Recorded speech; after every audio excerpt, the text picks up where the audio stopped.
This is Still Here Hollywood's 10-Minute Takes, bite-sized chapters of our favorite chats with the stars. Hi, I'm Steve Kmetko, and here is the last of 7 chapters with actor Steven Weber from Wings and Chicago Med. So what were you thinking the morning after Wings ended? Well, in a way, I was too young to think deeply about the future. I thought this is the way it's always going to be. I've reached this rhythm, this pitch of how to work, and I would always be at this level. I was deceiving myself because I kind of maintained it for a little while, but without the quality of the writing and of a show like Wings, I was adrift a little bit. But still, I was able to find good jobs. I was on a show called Once and Again. I did guest spots in some movies and stuff. But at the same time, I have to say the cast of Wings was fairly, like I said earlier, humble. They're fairly realistic. It's hard not to get infected by the affirmation and the success that you experience. But by the same token, I always told myself that I'm just a regular guy, and I'm gonna try to do some theater and just keep acting. So I wasn't depressed necessarily, but you learn some valuable lessons when you're not on must-see TV anymore. And you learn lessons about gratitude and about taking yourself seriously. And as I was alluding to that earlier, it took me a long time of living some more life in conjunction with being off that hit show, in which I was able to regain some balance. And as a result, I'm still working and finding pleasure in it and finding meaning in it. You mentioned that you had worked with Matthew Perry. Yeah.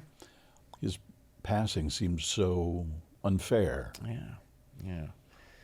Is that how you thought about it, or did you have any particular emotions about it? Yeah.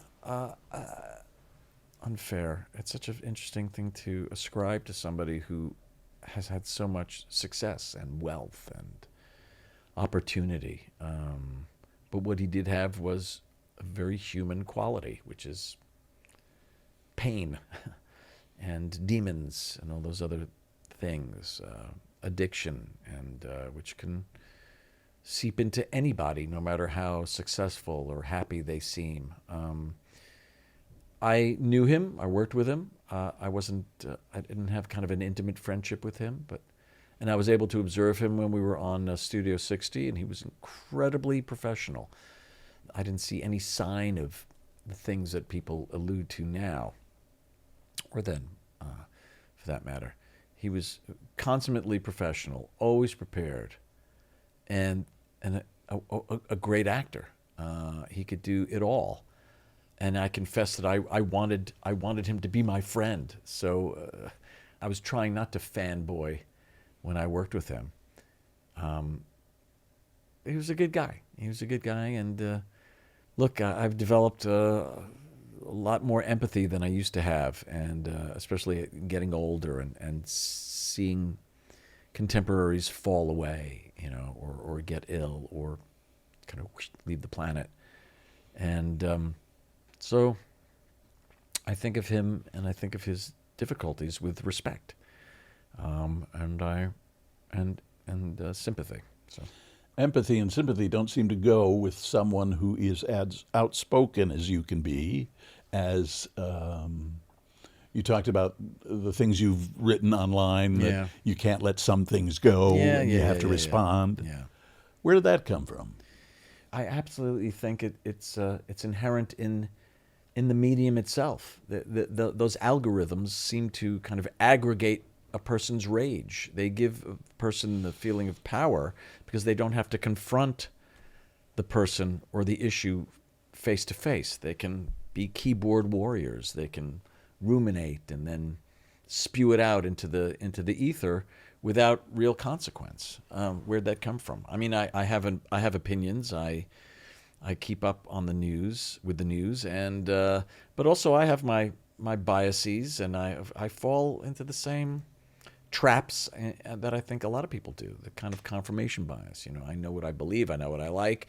So I'll be damned if I'm going to listen to somebody spewing horrible stuff into the air. So I prefer my news sources that I guess appeal to me. That said, I like to keep I like to find a variety of news sources, and in this day and age, boy, people have have knee-jerk responses to things. One of the things that you and I have witnessed, and a lot of people our age, especially in the industry, is that we went from kind of analog to digital virtually overnight, and it's the kind of excision of that moment of pondering that is really, I think, has a lot to do with how people respond and how easily they get baited and drawn into arguments without a moment to kind of ponder and chew on things and, you know what I mean, and assess them. Then we just go in and respond and react.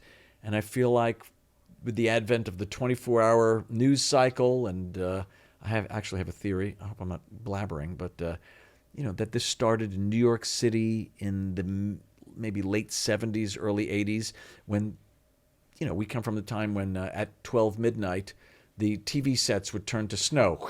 They would play the national anthem, and that's it. 6 a.m. Sunrise Semester would be on, or something like that. And but some smart aleck said, you know what? There's people up at 2:45. Let's show some Mary Tyler Moore shows. I think that's what they did. They showed an hour of Mary Tyler Moore reruns, and they got huge ratings. And so that was like, let's go. And so every bit of kind of real estate that used to be reserved for rest has now been taken up and exploited. And I think that's where that comes from. And I'm just human, Steve. I know I have a swimmer's build, but I fall into that trap. I really think that I've got to pull back. So I have a life to live, and I don't want to live it, arguing with some schmuck in his basement. Are you happy? Yeah, I am happy. And I'm happy because I feel like I've earned this happiness. I'm still exploring it. If that makes sense. Has it changed over the years because of the business and living here and the success you've found? I mean, the things that make me happy now are basically centered around the happiness of my children and the people that I love, and the seriousness with which I take a task or a job. They're less superficial kind of happinesses in a way. I don't find as much happiness or joy in, I don't drink anymore, but of getting tipsy or getting high, or I find happiness in being more present. I've been doing a lot of traveling with my family, and that's been really kind of eye-opening, whereas I used to just do it very superficially and enjoy the trappings of travel. Now I like to go and actually experience what it is that I'm doing and where I am, if that makes sense. I'm just taking things a little more seriously, and that makes me happy. Where's your favorite place to go? I've been to Spain a few times, and that's amazing. I love London. I've been Anglophile all my life, and actually had the opportunity to work at the Old Vic years back. Let's say London, Spain. I've been to islands. I've been to Africa. I've been to India.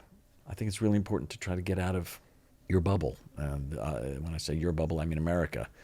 And I think the second somebody does that, the second their head will crack open in the best sense. I think Spain, for my money, that was incredible. Have you been? Of course you've been. No, I haven't been to You Spain. haven't? No, I haven't been to Spain. Brother, Barcelona. Oh, my God. Incredible. I always think of that Sondheim song. Where you going? Barcelona. That's right. Oh. Thanks, Stephen. Thank you, Steve. I appreciate it. You're welcome, Stephen. Still Here Hollywood is a production of the Still Here Network. All things technical run by Justin Zangerly. Theme music by Brian Sanashin. And executive producer is Jim Lichtenstein.